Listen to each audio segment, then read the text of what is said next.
I think it's the most important policy of my lifetime, probably since the war, and that's the policy of lockdown.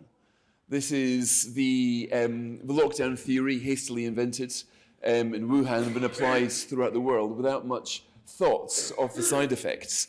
And again, politicians kind of fled the field here, wanting to say, we'll leave it to the scientists. But there wasn't really any scientific backing behind lockdown theory.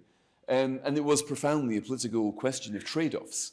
Of course, you might be able to constrain the virus in one way, but what would be the cost on education? What would be the cost on health?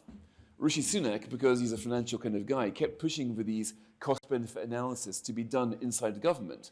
He was saying, look, it's any public health intervention, even a small one, we do a cost-benefit analysis. We do a quality of life years lost analysis. We look at the costs and benefits. Can't we do it over this? But again, he was told there was an omerta about lockdown. You simply don't do that calculation.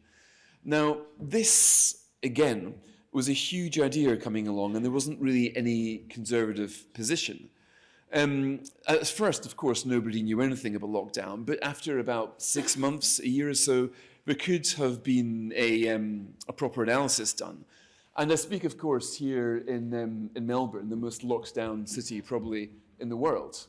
So this is something, and of course, again, you will know that this was not a position where there was a palpable conservative point of view here.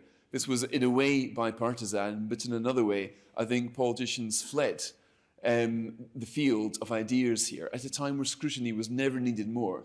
That scrutiny was never properly applied. And the consequences of lockdown, I think, are certainly behind so many of Britain's real problems now, everything from educational inequality to national debt to economic growth. It's too big a thing, I think, to not to have had a position on.